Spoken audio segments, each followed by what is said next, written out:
এটা আমাদের ছোলা, এটা আমাদের 12 মাস কাটে আমরা।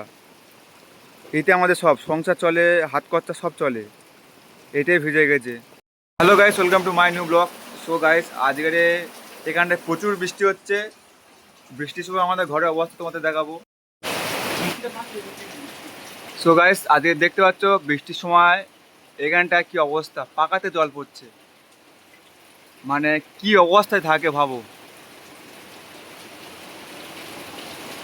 আজকের বৃষ্টিটাও সেরকম হচ্ছে, কুলকুল কুলকুল করে। এখনো থামছে না, প্রায় আধ ঘন্টা ধরে হচ্ছে। ফের ওই দিক থেকে বৃষ্টি পড়ছে। এই দেখো, সব দিকে বৃষ্টি। এখানটা আমার ঢেকে গেছে, এখানটা ঘরের ভিতর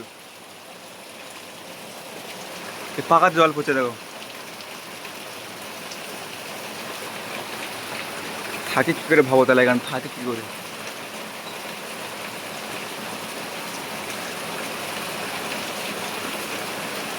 পাকাতে কুলকুল কুলকুল করে জল পড়ছে। এখান জল পড়ছে, ফিরে এই জল পড়ছে। এখানে ঢেকে গেছে। এই সবার জায়গায় জল পড়লে কী করে মানুষ হবে। আর এই বৃষ্টিরও সেরকম হচ্ছে। এই ফিরে এখানে জল পড়ছে, এখানে তখন ঠালা দিচ্ছে। আর এর অবস্থা দেখো কিরকম।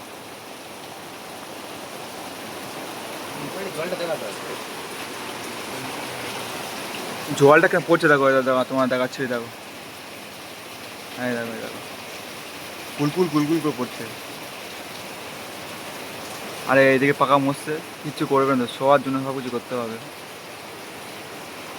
ভগবানের ইচ্ছা, আর কি করবো সব। গাইস দেখতে পাচ্ছ কত, মানে আধ ঘন্টা ধরে বৃষ্টি হচ্ছে, কুলকুল কুলকুল করে। বৃষ্টি থামার নাম নেই। একদম দাওয়া ঢেবে গেছে। রান্নাঘরও ঢেবে গেছে। দাওয়া রান্নাঘর, এই ঘরটা এই অবস্থা হলো। হয়তো এই ঘরেও বৃষ্টি পড়ছে, হয়তো কোয়া থেকে থেকে বৃষ্টি পড়ছে। কোয়াতে পড়ছে ভগবান জানে।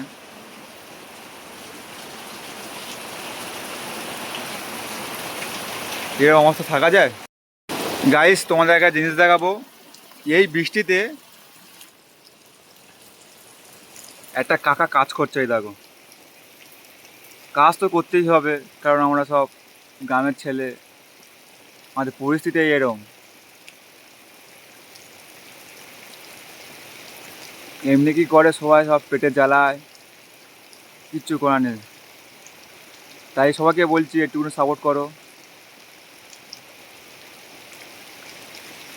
দেখতে পাচ্ছ, যেন এই পরিস্থিতি না হয়। এটা আমাদের ছোলা, এটা আমাদের 12 মাস কাটে আমরা।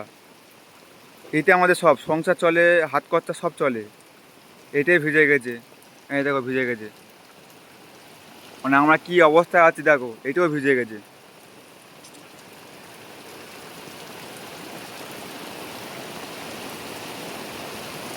আমার সব জল পড়ছে, ঝাট ছলা করে ভিজে আছে। আশা করি আমাদের অবস্থা বুঝতে পেরেছো। তাই হালকা সাপোর্টে থাকো, যাতে আমি আরও এগিয়ে যেতে পারি। দেখা হচ্ছে নেক্সট ব্লগে।